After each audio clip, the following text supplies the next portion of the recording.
Hi everyone, I'm Nurse Laliz and I am a registered nurse and midwife. On this page, you can expect to see me providing health education content, health education on general medical conditions, and health education specifically relating to women's health. So I will be catering for young women, for pregnant women, for moms. I will be giving health education that's related to that group of people, more especially because I'm a midwife. And I will also be doing a bit of lifestyle content just to make things a bit interesting on this page. So that is the type of content you can expect to see from my page. So today, the video that I am doing today is directed to people who do not accept blood transfusions. More specifically, Jehovah's Witnesses. Jehovah's Witnesses do not accept blood transfusion. And this video will also cater to people who are not Jehovah's Witnesses, but they've made a personal decision to not accept any blood transfusions. So, why is it important for me to talk about this topic? I think it's very important for me to talk about this because blood is a very important component of our bodies. Our blood transports oxygen and nutrients throughout our whole body to our organs, ensuring that they are able to function properly. And our blood also takes away waste products and carbon dioxide from our organs to the outside of our body. So we cannot live without blood. Blood is very important for us to live and for us to survive. So when you are in a situation where your blood is low, it means that there is a problem. Like, that is a huge problem. And we need to have a good level of blood. Because in the case of an emergency, for example, if you get into a car accident and you lose a lot of blood, that's a problem. Or if you get into an accident and you lose blood at the scene of the accident, and then on top of that, you need a life-saving surgery, you'll need blood as well. And then in other cases, you might be needing a surgical operation to save your life. And for you to qualify for the surgical operation to be done, you might need to have a good amount of blood first before you can actually be considered to do that surgical operation. Let me make a few examples. Let's say you are a woman and you have fibroids, so you're bleeding too much every month.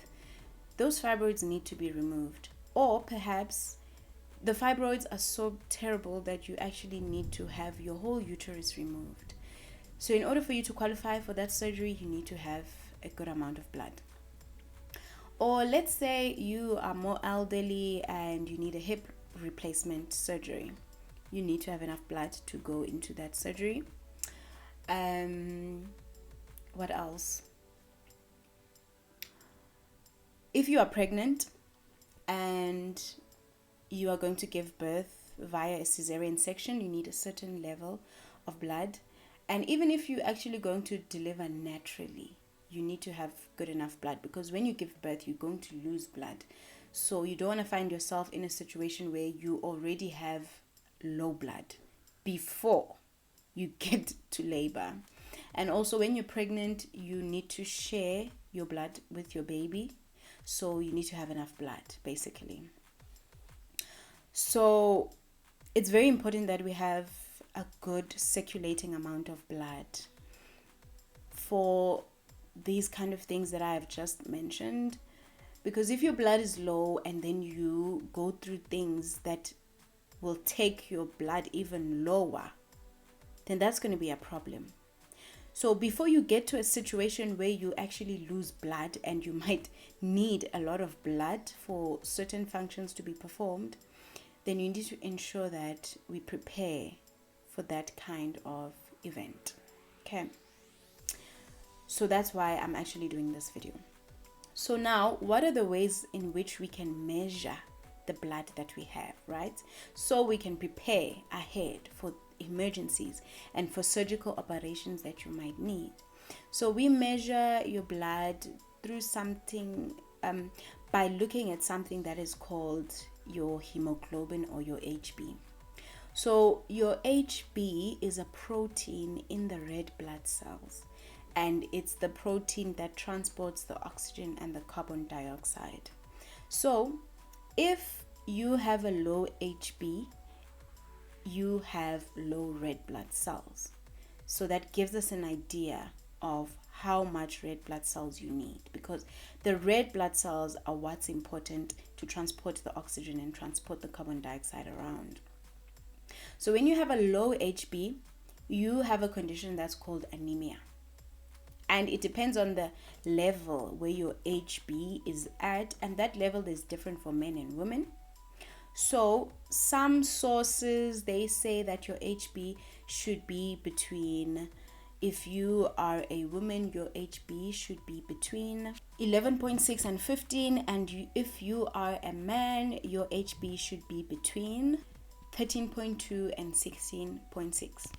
Other sources, they say that your HB needs to be, if you are a woman, between 12.3 and 15.3, and if you are a man, it needs to be between 14 and 17.5. So the different sources have different ranges, but I like to think of it this way. If your HB is between 12, 13 up until 15, 16, that's a good level to have your HB at. Especially if you're a woman. Let me focus more on women. If you're a woman, it's good to have an HB between 12 and 15. If you are a man, it's good to have an HB of between 13 and 16. Okay. When you have a good HB, it means that if you do get into an accident and you lose blood, or you get injured and you lose blood, you might lose blood, and even after losing blood, you might still be left with a good enough level of HB. But if you're already anemic, and let's say, for example, you have a HB that's at like 8 or 10, and then you get into an accident and you lose blood, if your HB is already at 10, it might go down to 7. And that's a dangerous level to have your HB, because if now you need a surgical operation, you probably need a blood transfusion.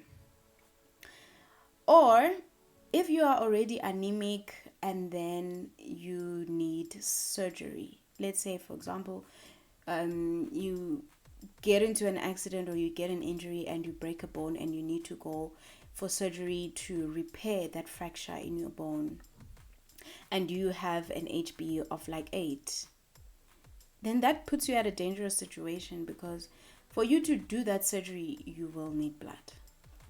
So that is why we need to prepare ahead before that situation where you will actually need blood.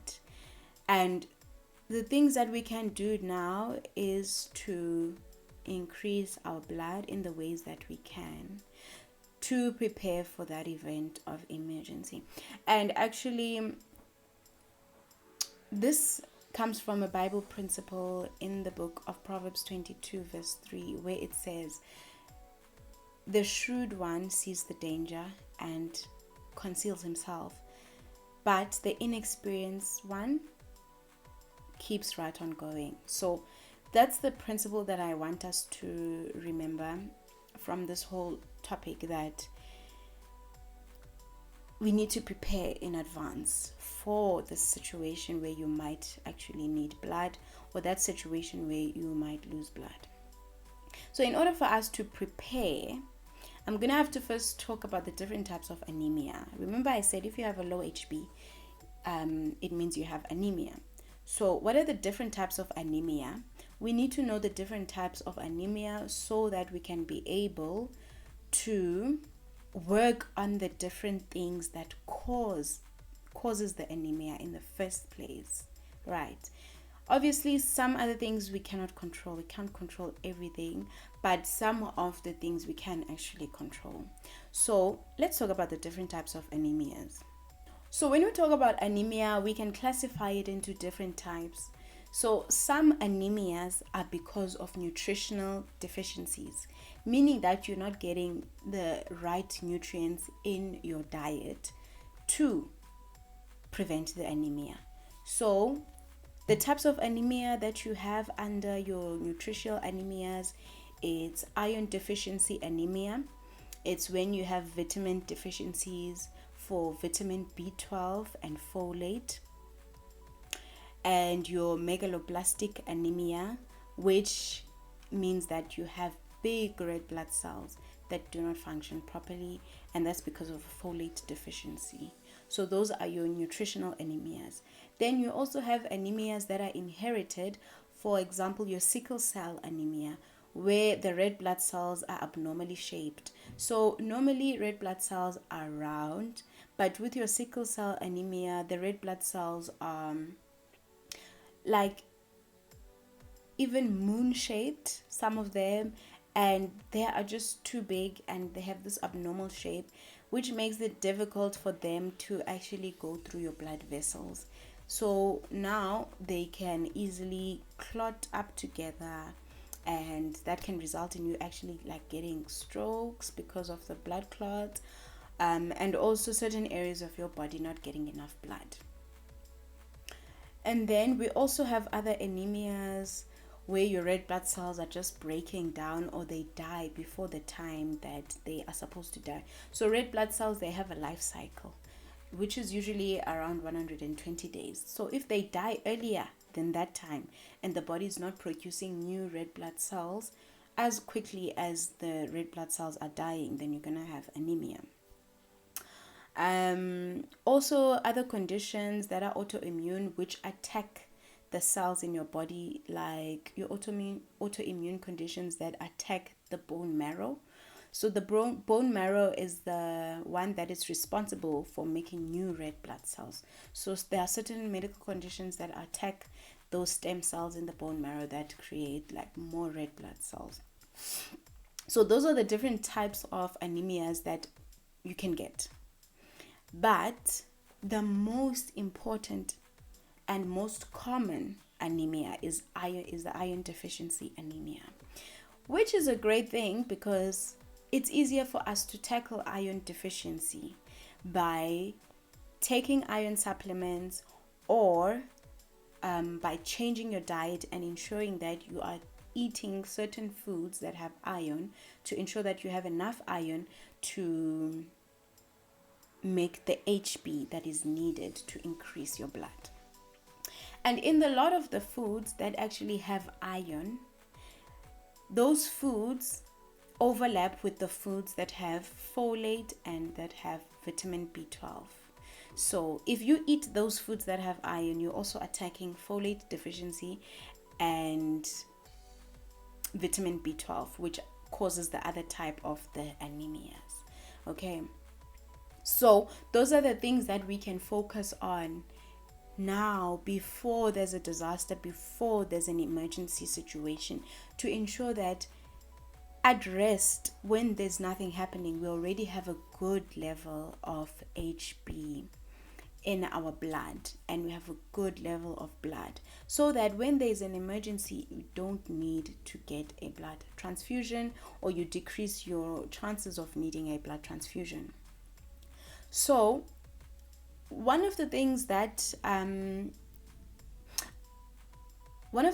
you can do, which I think is very important, especially for people who cannot accept blood transfusions, you need to know your HB level. So that's something that I think you need to constantly check, maybe every 6 months or so, to ensure that you have a good HB.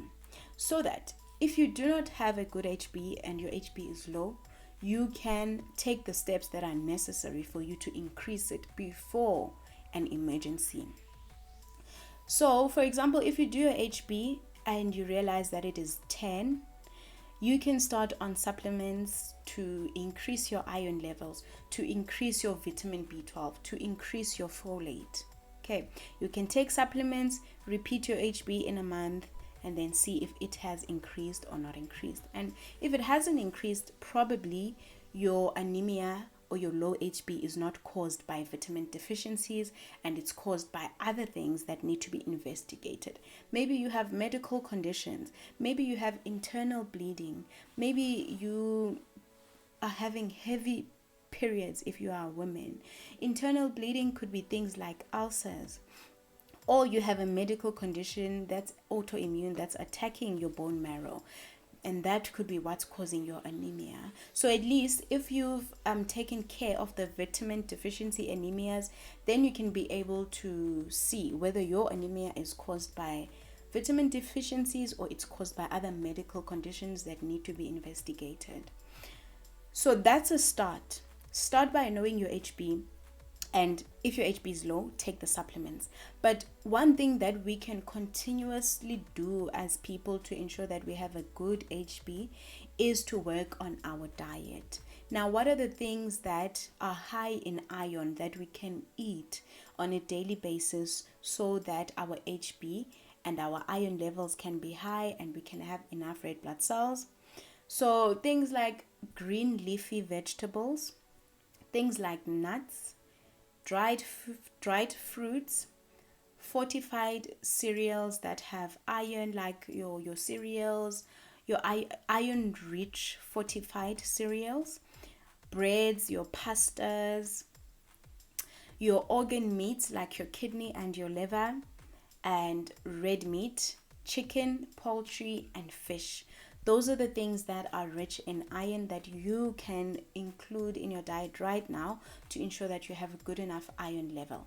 And another thing that affects iron absorption in your stomach or in your intestines is vitamin C. So the food sources where we can get vitamin C, it's things like your citrus fruits, your oranges, your lemons, your nachis. You can get vitamin C from tomatoes, strawberries, kiwi fruits, etc. So, vitamin C, it helps with the absorption of iron in the intestines. So, what you can do, if you're eating foods that are rich in iron, you can maybe have a glass of orange juice to help that iron to get absorbed more easily. Foods that are rich in your folate and vitamin B12, it's also your green leafy vegetables like your spinach, your broccolis, your peppers, your milk, fish, and eggs. Those foods are rich in vitamin B12 and folate. Then another thing you can avoid is drinking tea and coffee with your meals, because tea and coffee interferes with your absorption of iron. So those are the things that you can do on a daily basis. Now incorporate those foods in your regular life so that they can increase these vitamins and you can increase your HB, and thereby you increase your red blood cells and increase your blood level, besides taking the supplements.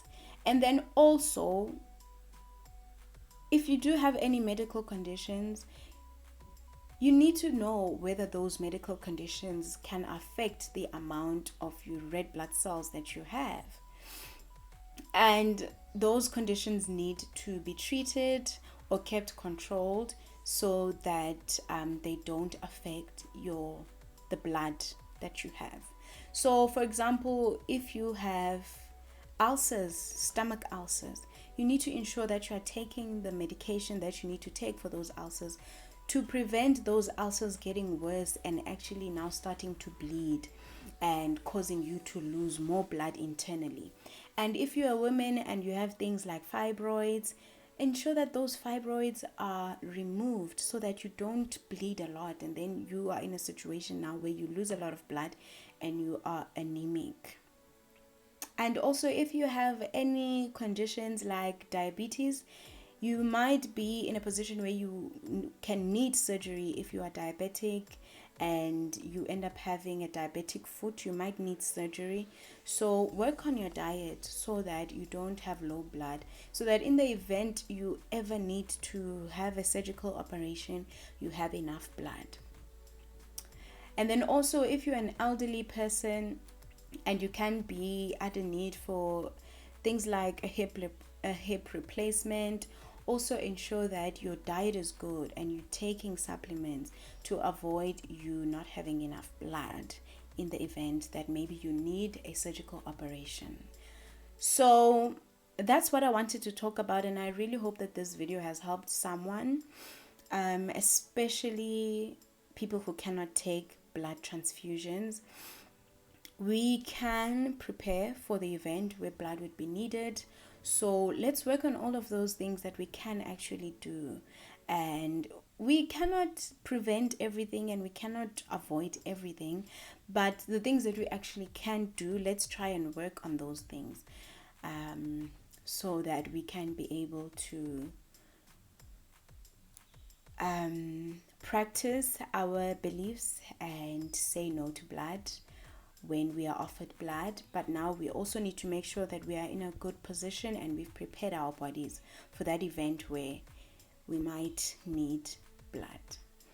And then if ever you have a good HB and you need surgery, instead of blood being on standby for you during that surgery, then your doctors can look at other options to ensure that you have enough blood for the surgery, like hemodilution and cell salvage.